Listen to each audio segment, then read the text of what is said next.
And welcome once again to another episode of the Horizon Roundtable. I am Bob McDonald. You can find me on Twitter at Bob McDonald. And my co-host Jimmy Lemke should be joining us momentarily. And you can find him on Twitter at PantherU. And of course, you can follow the podcast on Twitter as well at HorizonRT. So for this episode, we are doing something a little different.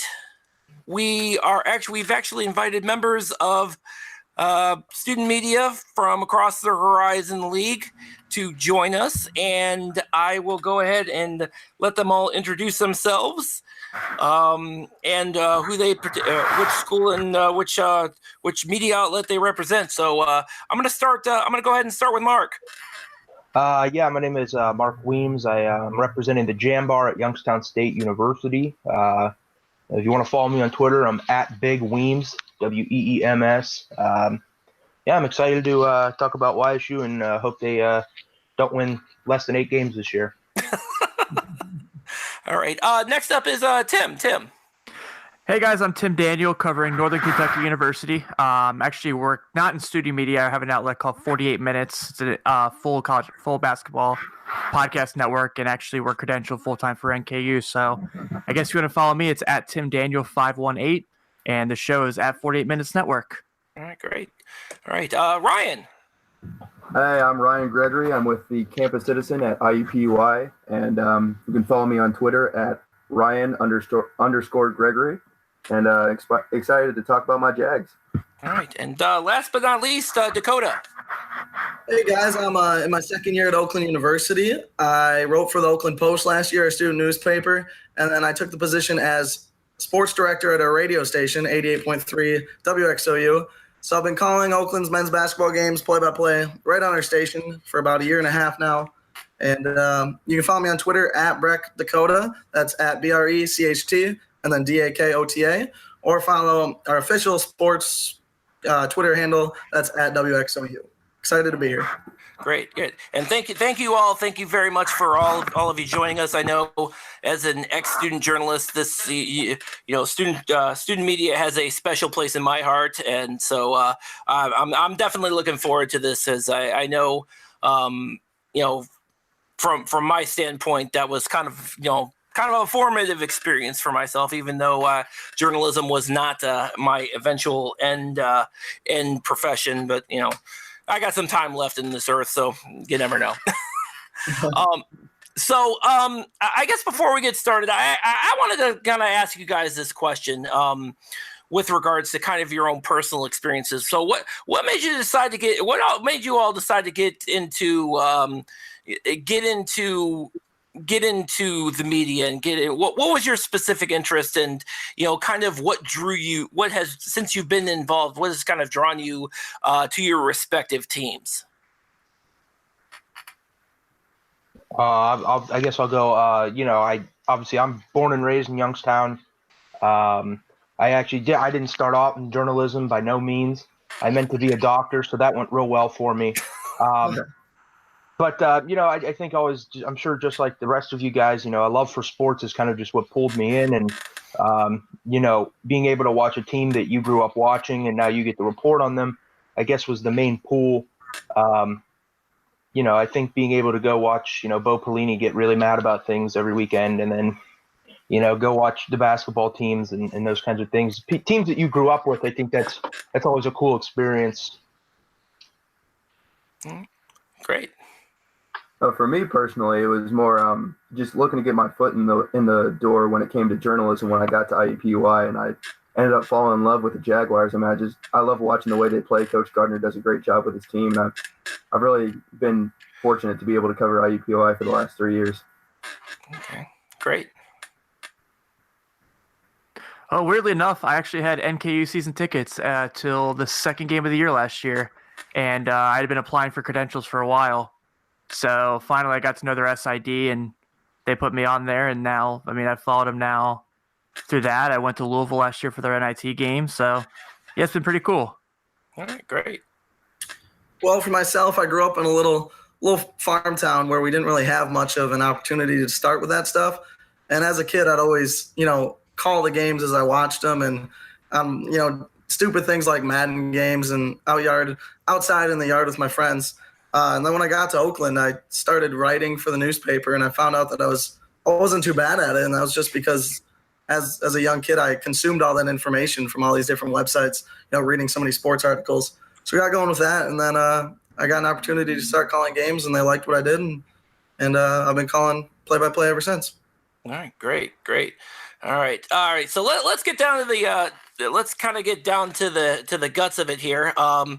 We're finally in the regular season. We're playing games that count now, and so far it's been kind of tough sledding for the Horizon League teams. Although I should point out that both Northern Kentucky and IUPUI have been the only schools who seem to have succeeded in beating Division I opponents. So we have that going. They have that going for them.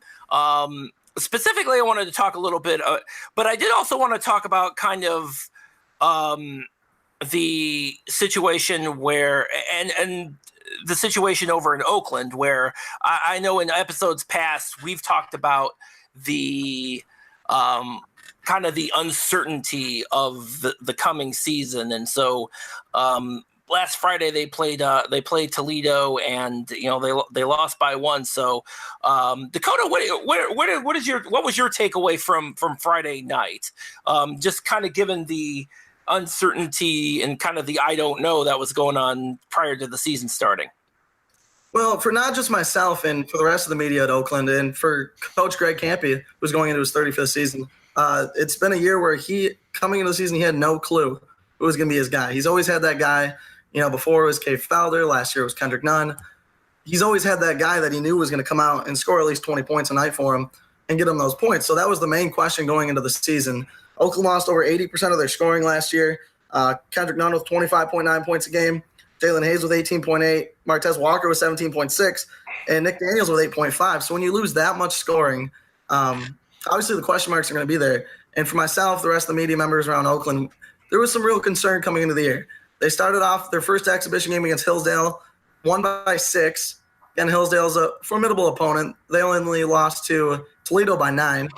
And then they came out against Kalamazoo College, again, a D3. Not a good team at all. The exhibition game you're supposed to win.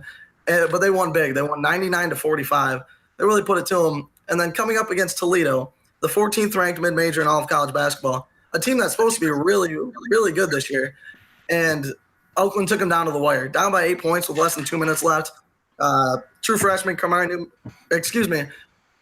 Kamari Newman, he's a sophomore now, redshirt sophomore, hit a big 3 with less than a minute left, and it came all the way down to a wire. If it wasn't for a missed free throw, they would have went to OT with a really good Toledo team.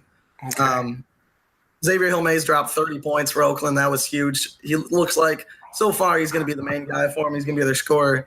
So a lot of the question marks were answered early on this season, and everything went right in that last game besides the loss. And Coach Campy was really, really excited after that. Okay. All right. Mark, I'm going to have to ask about Youngstown State, especially after Saturday against Akron. I thought that final score was a typo. No, unfortunately it was not. Yeah. So, and then that's on top of the loss to Pitt on Tuesday. So, I know it's early in the season, but you're looking at the Youngstown State team that didn't win against the Division I. As far as I remember, they didn't win against the Division I team last season, and now they're 2 games in, and they still haven't won any. Is there a Division I win in their future? I definitely think so. I think the big problem is, as crazy as it sounds, there aren't a single player on this team that Jerry Slocum recruited or coached. And it's only been a year and a half. And I think that was Jared Calhoun's reasoning. He didn't want any of Slocum's guys, and nothing against Jerry Slocum, but Jerry Slocum played a very slow half court, and Calhoun really wants to just get out and go. Get out and go. I don't care if the shots fall, just go. Shoot as many as you want and get out and go. And obviously against Akron, that didn't work. You give up 98 points. I think that's what's going to be their Achilles heel again, is just that we're very young. There aren't a lot of older guys on this team. We only have 3 guys from last year that even played, and only 2 starters. And both of the starters are sophomores. So, their game against Akron, they just got shellacked. I mean, there's no other way to it. They played very well in the first half, but it just came down to the fact that when their shots don't fall, they don't at this point have a plan to make up for that. They only know how to play when their shots are falling right now, and I guess that happens when you're very young. So, Tim, Northern Kentucky is, they're one of the fortunate few. They're one of the fortunate few teams that did win. Although, man, double overtime on Friday. That must have been something. Yeah, so those are games they lose. We've seen them in the past. I mean, if you look at last year, they had Memphis up by 9, and going into the second half, they ended up losing that game. They went down to Texas A&M and played against a really good team that had Robert Williams, and really had that game in hands at times, lost by 6. And then obviously the NIT last year against U of L. I mean, they're up 3 of the 4 quarters. And the fourth quarter, Ray Spalding and Dan Adele just kind of took over. So that's really reassuring. And John Brandon talked about that a lot as far as, those were games they lost in the past where they'd be up big at half and they were kind of more of a first half team than a second half team. So he finally got that, struggling. I mean, if you watch the game, about 40 seconds ago, they were down 6 and they hit 2 threes to take it to overtime. And then they were down again in overtime. They forced a double overtime, but they have a good mix of talent. The guys like Drew McDonald obviously are very well known for being very talented players to kind of lead them, but Jalen Tate's really taking a huge step forward for them, filling in for LeVon Holland. So yeah, it was a huge win for them, and really excited to see the momentum they're starting with. And I know we record on Sunday, so obviously we're going to miss this. But you're playing Wabash College tonight, and and I think that should be I think you should check that up to a spot in the win column. Yeah, they're more really. It's a real clash of the Titans. They're more getting ready for Friday. They're playing a Thanksgiving tournament with they play UNC Asheville, Coastal Carolina, and I can't remember. But another team has been in the tournament recently, but they're gonna be playing that all weekend. So Manhattan. That's what it is. Thank you. Yeah. That's one of the. And then Jimmy, I know we've had this conversation about why play the non-Division I teams, but we know as well as everybody else, those are prep. Those are definitely to get ready for kind of the. You should play non-Division I games because you need to. I think Adam Sandler was in was it The Longest Yard remake? Yep. When he was explaining, he was explaining, he used Appalachian State, which was really funny because Appalachian State, I think the previous year had just beaten Michigan, but it was like you play a team like Appalachian State and you kick the shit out of them. Yep. And that's exactly what you do. You play Wabash College and you hope to God you don't fumble it away and lose on a Sunday. So, and Ryan, of course, IUPUI did get the win on Saturday against Eastern Illinois. So, take a bow. Your team is one of only 2 that's actually won a Division I game so far. I mean, I was pretty impressed with that, as well as the Xavier loss. I think that we showed a lot of our depth in the loss to Xavier. I mean, we had a guy get ejected in the first half pretty early, Cameron Justice, who looks to be like our big scorer. And then Jalen Minette steps off the bench and drops 21 against a good Xavier team. And I've been impressed with both games. I mean, we look very guard heavy, and we showed that. I mean, we've had guards score in the 20s both games. Yeah. So, unfortunately, we don't have somebody from Wright State on because I have questions. Wednesday they go and wax Western Carolina by 23, and then Saturday, and I actually think this is kind of this is kind of the bellwether where they play a Murray State team and they drop it by 19. And we're talking about a Wright State team that and I'm sure Tim, you can there's been the argument between Northern Kentucky and Wright State on which is going to be, kind of the early season front runner for the tops in the conference. What does that say that Wright State goes into Murray State and kind of drops that decision by double digits? Nothing, in my honest opinion. As long as Wright State has Loudon Love, they're going to have a chance to win a lot of games. Yeah. That kid's really, really, really good. And I know losing Grant Benzinger was huge for them, but, Love was a huge asset for what they were looking forward to. And you could tell that was kind of the future plan. So in regards to Northern, I mean, I don't really love Drew McDonald guarding him by any means, but they did bring in a JUCO transfer named Silas Adhiki to kind of match him for size. Loudon Love's really good with the ball in his hands. He's really good in the post, but I think as long as he's on Wright State, they're gonna have a chance to win a lot of games. Okay. So Jimmy, yes, what's going on with Milwaukee? I saw you lamenting yesterday about North Dakota beating them. Yeah, they're not. They're not. It turns out they're not very good at basketball. Yeah, they're rough. Oh, Jesus. There's bright spots. Darius Roy seems to be a legit, all conference level point guard, shooting guard. He seems to be at the level where he can play with the ball or off the ball and do very well. At the same time, I saw a kid from North Dakota who looked like he got his scholarship from the Make-A-Wish Foundation blow past Darius on a couple drives. Oh, Jesus. There was a guy who looked like the guy from North Dakota who looked like he drove to the game in a windowless van, and I think he scored like 16 points on him. He had just like the shittiest mustache. And it's just like this. It was like if he looked like the worst weed dealer you've ever met. I'm kidding. I'm totally kidding. North Dakota was not a good basketball team, and they were ripping Milwaukee for most of the first half. And it wasn't because they were playing particularly well. They were shooting like 35% from the field in the first half. I don't have the exact number in front of me, but they were not doing great. It was just that Milwaukee was so terrible. They started 1 for 11 from the field, and then my friend Ken Peterson, sitting next to me, remarked that Milwaukee in its previous half and change of basketball, it was like 5 of 45 from the field or something like that. Wow. And you could tell there's no toughness on the team. There's a kid named Vance Johnson who was a Val Jordan recruit who looked like he could have been something good and then never got to play for Val Jordan because Val left. Yep. And he was playing very soft.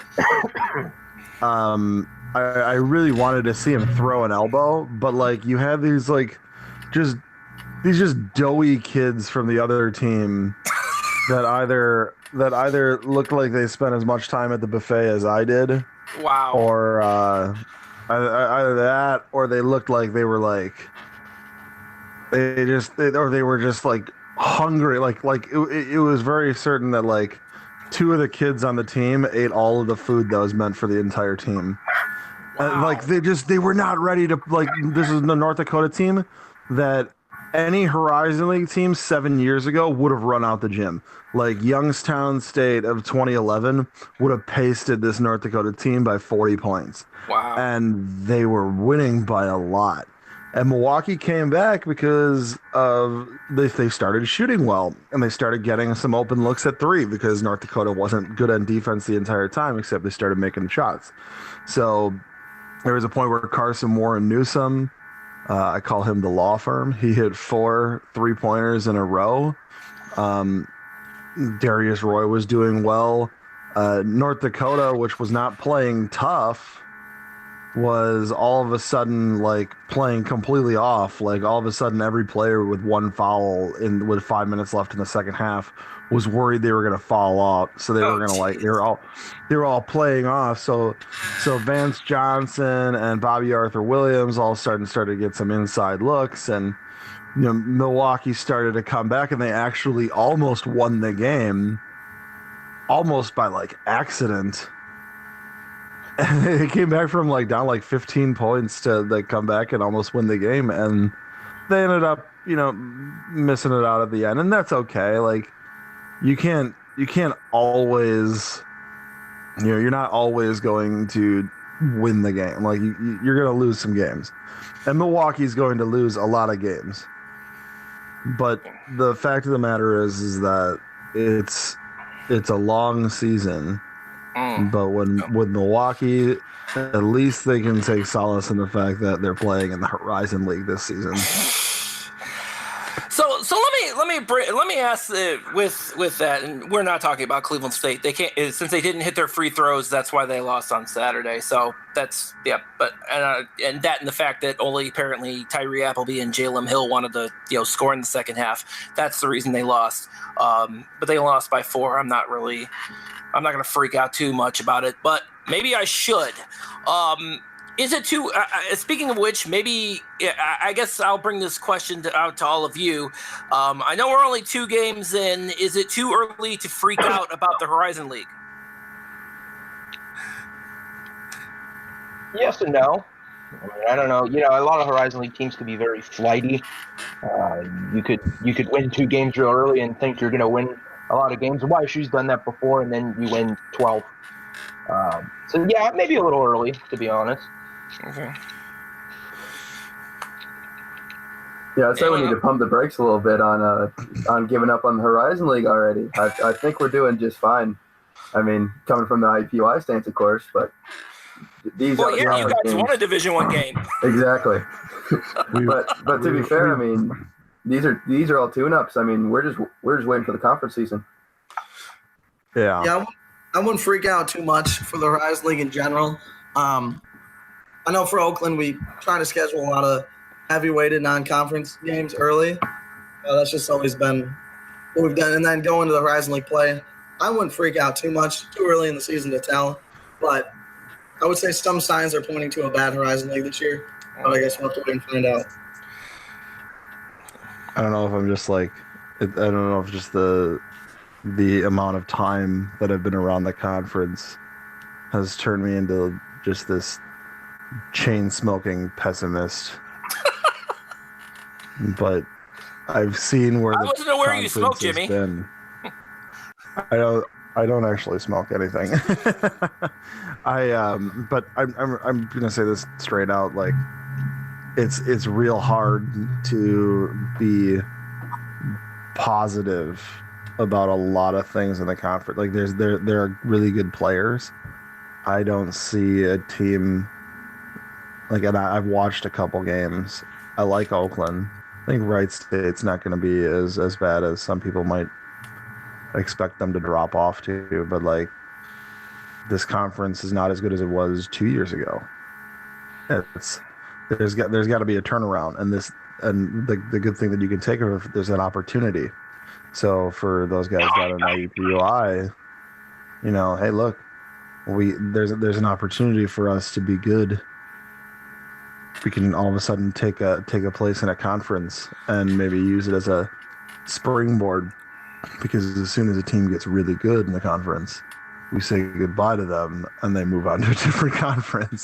Yeah, it's just but Milwaukee's going to be fine. Horizon is going to be fine. It's just going to take time. Everything in basketball, in college basketball, is cyclical. Yeah. Unless you're a program like Kentucky, where you can just go and buy every player that you need in any given year. Yeah, it worked real well for them against Duke, by the way. You're going to have upperclassmen, you're going to have lowerclassmen, you're going to have, you're going to have coaches come in, coaches leave. There's a lot of things that have to, work, and it's about making an infrastructure. And across the conference, we all live in pretty decent recruiting. We're all living pretty decent recruiting beds. So there's always going to be a place for us to find, good talent if we need it in our backyards. We do. I know in Milwaukee we're getting better. It's getting better every year. A guy like Kevin Looney, who's playing for the Warriors right now, wasn't ever close to being the best guy for that team. Like, he was never close to being the best guy in Milwaukee for high school. So, we will get better. The Horizon League will get better. As of the moment, I'm not seeing a team that is really ready to, go to a postseason. And I don't see a conference that's really ready to make that move back into the teens. I suppose I could say RPI, but no, it's, what do they call the new one? The net. The net. And we're gonna see how it falls. Maybe the RPI has been so rough against the mid majors that maybe we're gonna start getting some better ratings or something. And maybe we're not as bad as we thought. But I watched. I was at a game last night of a team picked near the bottom of the Horizon League and a team picked near the bottom of the Summit League, and the level of basketball was about what you'd expect from that game. There was not a lot of actual set offense. There were just that I couldn't believe kids couldn't set screens and play off of screens. It was incredible. I watched middle school basketball in the last couple of years, where kids understand screening better than the guys did last night. And there's a real lack of toughness that one of the guys behind me said, I never thought I'd wish for the days of JJ Panoski for toughness in the post. And I mean, JJ was a good basketball player, but he was never like a tough he was never a tough inside presence. So I think it says something when guys who would get panned by fans for years would turn around and be missed for the things that they were panned for. That's just where I'm at. And things are rosier in other places around the conference. It's just maybe being in Milwaukee is just not. Milwaukee's not very fun at the moment. Yeah. So from my standpoint, I think 2 games is way too. To me, 2 games is way too early. Just from the standpoint, it's you're just starting in the season. You're just shaking the rust off, and apparently you have to shake the rust off of free throws. Apparently, wasn't aware of that. I think the big tests are going to come. I think really as the teams start getting into these exempt tournaments. Good example. Obviously, Northern Kentucky is. They've got their tournament going on. Cleveland State is going to be jumping into the Buckeye Basketball Classic with all the teams they're going to be playing. That culminates into the game against Ohio State. So I think within the coming weeks will be more of a gauge of where the Horizon League is at, as opposed to the first 2 games of the season. Is it sucky that only 2 teams in the Horizon League beat Division I teams? Yes, of course it is. But is it an indication of the overall direction of the league as a conference as a whole? I don't necessarily think so. It's too early for that. It's way too early for that. It's way too early. The sample size is way too small. Yeah. So as Gary Waters for so many years said, judge not don't judge early, judge later, I guess. So I'm going to stick with that. And of course that there was a guy the last 2 seasons didn't apparently the judgment was already in, and that's why he's not there anymore. So I'm glad you brought the whole thing about the RPI and the net up, and obviously the transition from the RPI to the net. And I wanted to actually bring this to the panel here. How familiar are you guys with this new rating system, the net, that's been instituted by the NCAA?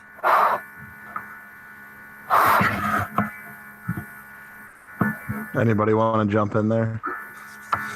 Yeah, because we've talked about it in episodes past. I'm still kind of fuzzy on it, honestly. I know it's supposed to give more. It's supposed to give more of a weight to games that you win that are true road games. So obviously, if you're it's meant to get teams to play true road games. Stop playing their toughest non-conference games in like neutral site tournaments. Start actually going to other teams' buildings. I don't know if it's going to work because, frankly, the biggest problem that we have as mid-majors in the mid-majority, if we want to, take that as our name still, the big problem that we have here is that we have seasons where we just don't play enough tough games.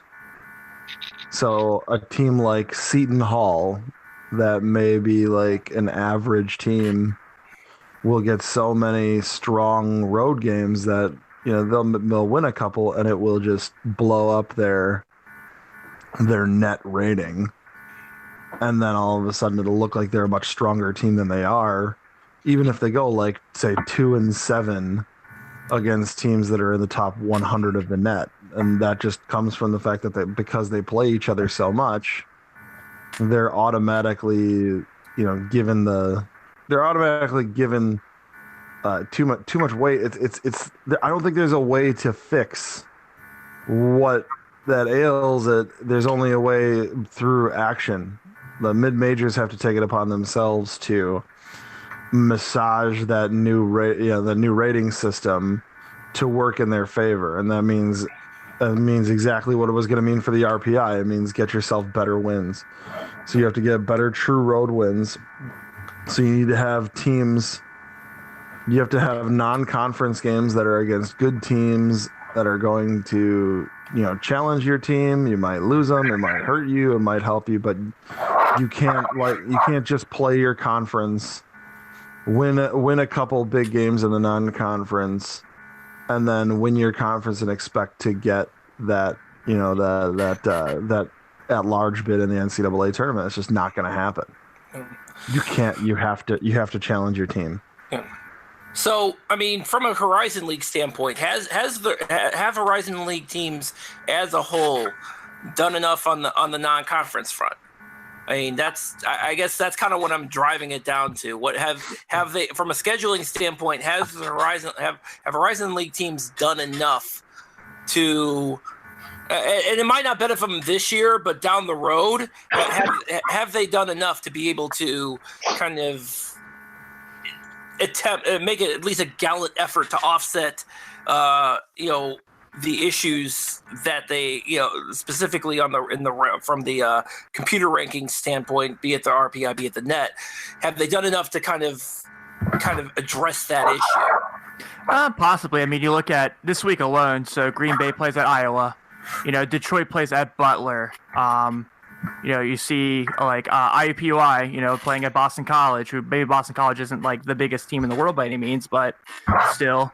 Toledo is going to Wright State. I don't know. We made Boston College look pretty great. They were in the game for a minute, though. Yeah, we were winning by like 12 at halftime.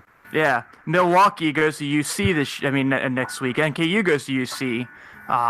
University of Cincinnati that is. So I think that the Horizon's doing a good job of scheduling major conferences. I don't mean as much as they can with their conference schedule. This is the problem. The home team wins in college basketball 72% of the time. That's more than in any sport at any of the major levels, pro or college. So when you're playing those games, you're going to get the home team winning more often than not. And the reason for that is because you have strong high major teams are hosting a lot of low majors. They're hosting some mid majors, and it's hard to win games on the road, period.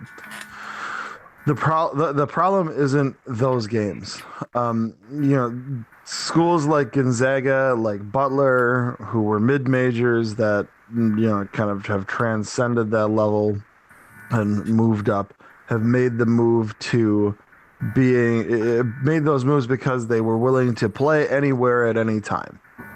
And that is something that you have to be able to do to win that way. You have to be really, really, really, really good at basketball.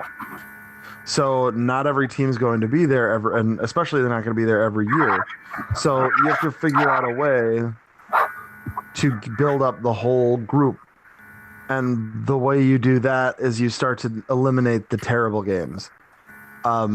instead of playing St. Francis of Pennsylvania every other year, Youngstown State should replace that game with, another Wabash game. So you're not screwing up that net rating by playing a team that's going to be sub 300 in the what used to be the RPI. You don't want to you need to eliminate bad games. You need to get up good games. So what that's going to mean is that means that we have to work with other conferences, and we have to be willing to travel and play in other difficult gyms, and those teams have to be able to do it.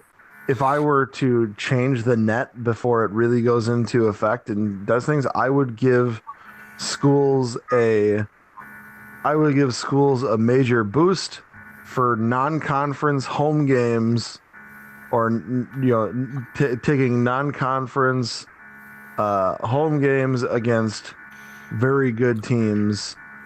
So you have, yes, a Kentucky hosting a Duke will help Kentucky, but you can also make sure that like a school that might be top 100, whoever's top in like the Summit League or the Horizon League at any given year, if they get a true home game against a team like Cincinnati, you reward both of those teams. Cincinnati for willing to go to Northern Kentucky, that would be, that will help. That should help them. That should help Northern Kentucky. You need to incentivize it for these big schools to go play at the smaller schools, because that's going to build attendance and that's going to build interest, and that's in the NCAA's favor. Whether or not that actually shows the strength of the programs, whether or not that strengthens the actual basketball itself, I would argue it does in the long run. But you want those teams to be going out of their comfort zone, and for the Horizon League, it's going to be about making deals with the MAC, making deals with the Summit, begging the MVC for a deal. Put it together where you do what these challenges are, but you do them on a larger scale, and you do them where you're putting your best teams up against the best teams of all these other conferences, and eliminating the games where an Oakland might host a terrible team and have that ruin their RPI or their net rating. You don't want those things. You need to get better with it. So there's a lot of things they can do, but really you just got to play better games and you got to win them. Jimmy, I'm glad you brought it. I'm actually glad you brought up the MAC and the conference versus conference kind of thing, because we've talked about this in episodes past, where you have a situation, and it's we keep mentioning it, and if you look at even the first couple of games, you see Horizon League MAC, Horizon League Summit League. Is it? And I pose the question to all of you: are we getting to a point where we should be, this should have already happened, where we should be talking to these other conferences about these challenge games, these challenge games similar to what the Big Ten ACC has, if for no other reason might be too late. Is it too late for this year or too late permanently? Yeah, too late permanently. I mean, the Horizon League has locked itself into this spot where it's going to be a 25 to 28 ranked league. How is it going to convince a Summit ranked 18 that we need to help each other out by playing a conference challenge? If I'm the Summit League, it looks to me like playing a challenge against the Horizon League is going to do nothing but hurt it. The Horizon League has to have a couple good years before it's going to really be able to convince those conferences that this is in their best interest. So somebody rise up and do better. But on the flip side is they're already playing all these teams anyway. I mean, they really are. I mean, you already have Horizon League teams playing Summit League teams. You already have Horizon League teams playing MAC teams. What's the difference between that and now? Well, you need to have the good Horizon League teams play the good MAC teams. You don't need it to be decided by geography and who calls who has a relationship with who. You need it to be decided by who is one of the better teams this year. They need to be playing the better teams this year, because it's not going to help, I don't even know who's the strongest MAC programs right now, but it's not going to help any of them to play us. You know, we should right now. A challenge should be us against whoever's the crappiest team in the MAC, and then put whoever's up top of the Horizon League, Oakland or Wright State, Northern Kentucky. They need to be playing these MAC teams that are at the top. They need to be playing the MVC teams that are at the top because it'll help them to have less bad games on their rating, and the more good games they play, the better their rating is, which helps the other team. It's how the high major conferences end up with those gigantic ratings. It's because they have it's because they are able to they get these big great ratings because they're able to play 20 games against in their own echo chamber and just helping their rating over and over and over again. So this is the downside with where the Horizon League is at, is we need to be able to limit the bad games. And because we're the conference that has 10 teams and we play a full round robin, that means every team in the conference is going to play Milwaukee twice. So I'm sorry for your net, but you're going to play us twice. Hopefully not 3 times if you end up drawing us in the conference tournament, if we even make the conference tournament. So what is that? That actually is one. This is kind of the last question I wanted to pose to the group here, with regards to the new tournament format. This 1 through 8 tournament format where teams 9 and 10 are not even going to be invited to the tournament and obviously it's a departure from what the Horizon League has done in the past. So what is your all assessment? Because I know Jimmy and I have talked about this multiple times, but in fact dedicated an entire episode to this. But where do you guys come out on the new tournament format? Well, if I can jump in real quick on the new tournament format, I think personally to host a playoff game, a postseason game in your own arena is going to be great. And then the fact that there's still going to be enough games going on at Little Caesars Arena. Probably the rest of the student media, I don't know if you guys got a chance to go up to LCA last year, but from Oakland is about 35 minutes down the road. That arena, even though we're not filling it up, is still one of the nicest in the world.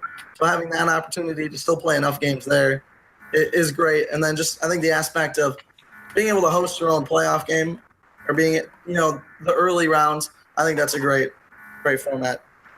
We used to be able to host our own playoff games. That used to be part of the deal. And then coming back, yeah. Yeah. I mean, how would the conference championship game be in the arena? Oh, the conference championship game? I don't think they would be able to fit everyone in there. On ESPN, you'd have people hanging from the rafters. It would look so damn cool on national television. Instead, people are going to get a view of 12,000 empty seats. Well, that would be pretty cool. Again, the atmosphere at the arena, just from the home opener against Toledo, they have the largest attendance for any home opener in Oakland's history. So the atmosphere there is great. Just from that community cares about their team. Yes, that's true, Mark. Because Youngstown could not care less. I would love if people showed up, but it doesn't happen. Anyway, go ahead. No, I'm with you there. Hey, I'll say this about Youngstown, man. They filled it up against games with Butler. They put 6,000 in the Bigley Center before. Oh, yeah. Well, that has happened. Because we knew we were going to get padlocked into a tight room. The last time I really remember was probably, when was that? Damian Ergel, when Damian Ergel was a Penguin. Holy cow. And they beat Cleveland State in Cleveland on New Year's Eve, and then people packed the house, and then Cleveland State beat us by 42. I remember that game. And then no one has showed up since. I think it was 2015. I think it was the last time Cleveland State was any good. I think 2014, 2015, and then no one shows up since. That's actually one of the games that we play as media is the we count the attendance in the crowd and then compare it to what the paperwork says at the end, and we all just laugh about it. If it'll say 3,000 and there was 412 people in the stands. Attendance secrets revealed. This is a problem with college basketball, is that it's becoming harder and harder to fill seats, and that's obviously going to be felt the most at the places that don't put as many people in the stands to begin with, which is like Youngstown State or Milwaukee, which we actually had a pretty decent crowd last night. I think we had about 3,000 or so in the arena. They called it homecoming, so they got probably about 900 students out for it. It was pretty solid. But overall, college basketball attendance is down. So you need to be doing you need to be looking at the trends of college basketball versus everything. I mean, having it on television, being able to get pretty much every game on TV or on streaming in some way, shape, or form makes it less pressing for fans to have to go down to the games. So in Milwaukee, we've got fans on Waukesha who still watch every game, but they don't play. They don't go to every game because they don't need to go to every game. The urgency is less there for me to go to every game because I don't need to be there for everything. I can get it on my computer while I'm at work. I don't need to leave. I don't need to leave work. I can throw it up on the computer while I'm waiting for somebody to come in or waiting for somebody who's in the business office to get done with one of my customers to get done. So it's less of a need to change things around and go out to the game. So this Horizon League that has had a lot of schools that have never been able to fill their arenas or even come close, that has just kind of been extrapolated by this drop in college basketball attendance overall. So when we're coming to what do we want to do with the conference tournament? Oh yeah, that's right. Let's just keep acting as Olympia's practice showcase so that they can show the Big Ten that they should have the tournament there. And then we'll just it's going to work for them, I think. Yeah, it's going to work. They're going to get the Big Ten tournament. Good for them. But at the same time, 18,000 seats and 13,000 of them are going to be empty for the championship game, and it's going to look like absolute trash. You could put Oakland versus Detroit in the Horizon League championship game, and they would not come close to filling that gym. I would be willing to bet all the money in my pockets on that. It is not. We're not in a place as a conference that can do it. There's this idea that you're going to put the tournament in the same spot every year is ridiculous.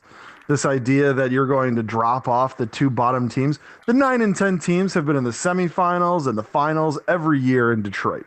Yep. And is that because the conference tournament format sucks? Yes, it is. But you don't fix it by limiting the 9 and 10 teams from it. And that's not coming from a guy who's biased because his team's probably going to be one of the 9 or 10 teams. That's coming from a guy who knows what it was like earlier when John LeCrone had put together the best tournament format for mid-majors ever that led to the most amount of NCAA tournament victories from any conference outside of the top 8, which would be the Power 6 and like the A10 and the Mountain West. The Horizon League won more conference NCAA tournament games than all those. And by the way, that place doesn't change when you take out Butler's 2 Final Fours. The Horizon League was a very good conference that put its best teams in their NCAA tournament, and now it doesn't do that. And why doesn't it do that? It's just because of this stupid format that we knew was dead on arrival, and it didn't change anything because why? An athletic director needs another $20,000 in their coffers at the end of the year. So let's do that instead of playing a home game and maybe selling that money in tickets for a home game on a Tuesday, and then going and winning a tournament or putting the best team in the tournament and then getting some NCAA tournament units that will actually put real money in our coffers for 5 or 6 years. The whole thing is screwed. It's so bad, and to put it in those gyms, just terrible.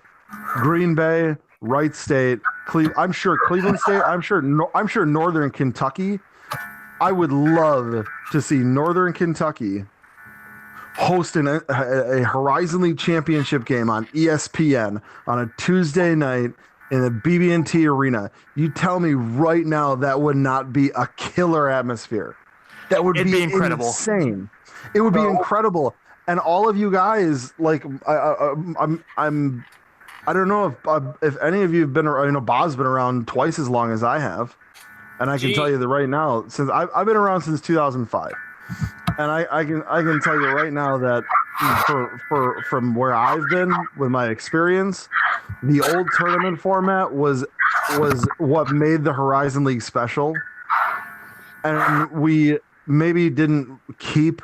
Maybe we would have lost schools like Valpo. Maybe we would have lost Valpo anyways, but doing what we did to a conference tournament format just sped up that process.